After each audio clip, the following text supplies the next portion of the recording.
Good morning friends. এটা ছিল মন্দারমণিতে আমাদের প্রথম সকালবেলা ঘুম থেকে উঠেই আগে চলে গেলাম জানলার কাছে একটু বাইরে দেখতে। পরিবেশ দেখা ছাড়া তো এখানে অন্য কোনো কাজ আমাদের নেই বলো।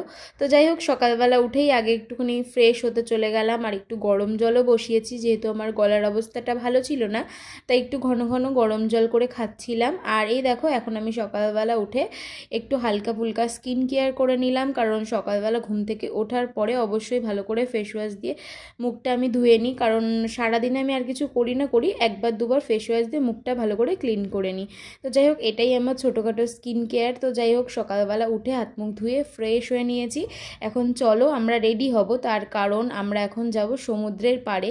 সকালবেলা একদম ভোরবেলা উঠেই রেডি হচ্ছি 5টা সাড়ে 5টার দিকে এই সমুদ্রটা দেখার জন্য, কারণ এই ফাঁকা অবস্থাতে না বেশ সুন্দর হাওয়া দিচ্ছিল আর খুব ভালো লাগছিল। তারপরে সকালে ব্রেকফাস্ট করতে চলে আসলাম, তারপরে আমি ঘরে গিয়েও কিছুক্ষণ ঘুমিয়ে নিয়েছি। আর এখন আমি ব্রেকফাস্টে খাবো হচ্ছে ম্যাগি। তো এই লুচিটা দেখতে পাচ্ছ, এটা কিন্তু আমি খাইনি, পার্থ খাচ্ছিল, তাই ওর থেকে একটুখানি শেয়ার করে খেলাম। আর একসাথে শেয়ারিং ইজ কেয়ারিং, সবসময় আমরা যাই খাই না কেন দুজনে একটু শেয়ার করে খেতে পছন্দ করি। আর এই দেখো, এখন এই যে লুচিটা খাচ্ছি, আর বাইরের ভিউটা কিন্তু বেশ সুন্দর ছিল।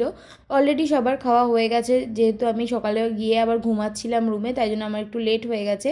আর আমি এখানে করে দিতে বলেছিলাম ডিম দিয়ে ম্যাগি, তো এই ডিম দিয়ে ম্যাগিটা খাচ্ছিলাম, কী যে ভালো লাগছিল গলাতে। তার কারণ যেহেতু আমার একদম গলাটা ব্যথা ছিল, তাই এই গরম গরম খাবারটা খেতে বেশ ভালো লাগছিল। তার সাথে খেলাম হচ্ছে একটা এই অমলেট, আর এটাই খাওয়ার পরে এখন আমরা রুমে গিয়ে রেডি হয়ে বেরিয়ে পড়েছি। তো যাই হোক, এখানে দেখতে পাচ্ছ সবাই সবার ব্যাগ নিয়ে রেডি, তার কারণ আমরা এখন যাব হচ্ছে দীঘার উদ্দেশ্যে। মন্দারমণিতে আজকেই আমাদের এই মুহূর্ত পর্যন্ত শেষ টাইম। তো খুব মিস করব মন্দারমণিকে, কারণ প্রচুর আমরা মজা করেছি, দীঘার থেকেও বেশি। পরে মনে হচ্ছিল যে মন্দারমণিতে আরেকটা দিন কাটিয়ে আসলে বেশ ভালো হতো। আর এখন দীঘায় পৌঁছে আমরা বসে আছি আমাদের হোটেলের রিসেপশানে, তার কারণ আমাদের রুমগুলো যে অনলাইন বুক করা হয়েছিল, তারপরে যা যা ফর্মালিটিস থাকে সেগুলো করা হচ্ছিল। যেহেতু আমরা 12 জন মানুষ, সেহেতু একটু সময় তো লাগবেই। আর এটা ছিল আমাদের রুম, আমার আর আমার বরের। তো দেখো, মোটামুটি বেশ ভালোই ছিল।